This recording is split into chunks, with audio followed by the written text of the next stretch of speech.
Kamusta at welcome pala sa aming munting video. Naglalakad pala kami at papuntang ilog at tawag sa amin dito sa Isuba. Habang naglalakad kami at binabaybay namin ang lugar at kay ganda talaga dito sa probinsya, kita mo puno palang kay ganda na tingnan. Mapayapa talaga ang tanawin at kay ganda tingnan at kulay berde ang paligid.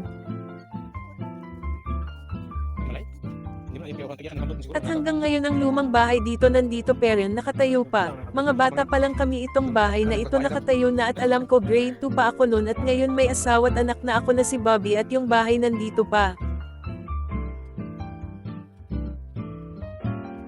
Palapit na kami sa ilog at ang tawag dito sa amin ay Suba.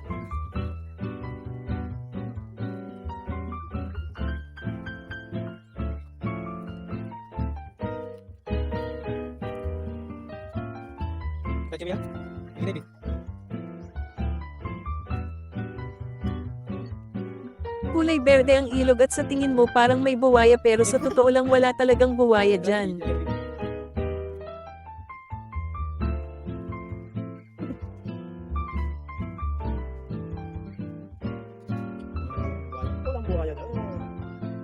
Yung lumulutang dyan mga dahon sa puno.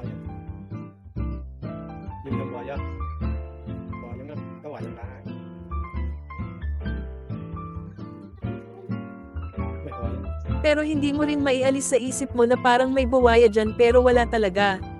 Pero alligator lang meron, waha. Joke lang yun.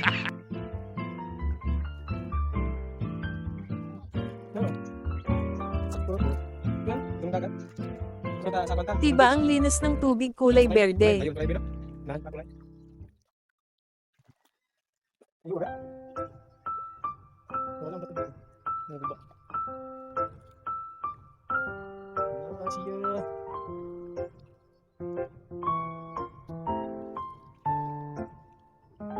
Medyo lumalabo ang tubig dahil ang ilalim dyan buhangin na may halong unting putik pero malinis pa rin yan.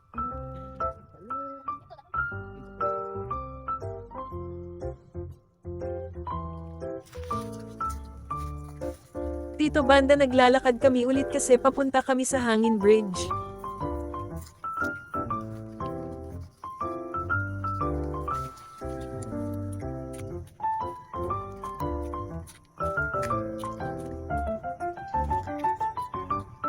Medyo malayo-layo pa unti kaya ini-enjoy namin ang paglalakad.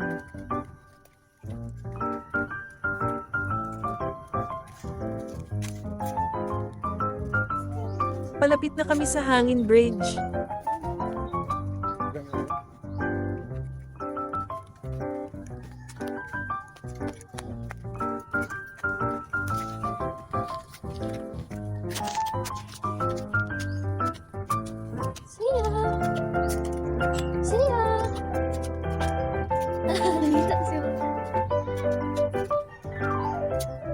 Dili din na si mama mo.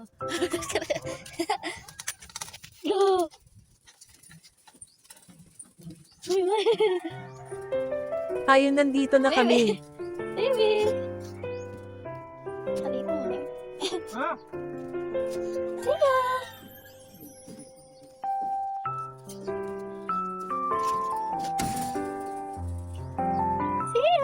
Siya. Kita sa.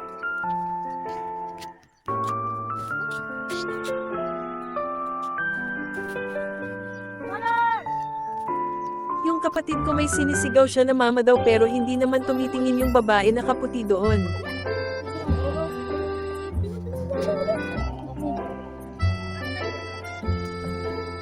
Lagi. Lagi. Halika to daw. Init ka ano. No.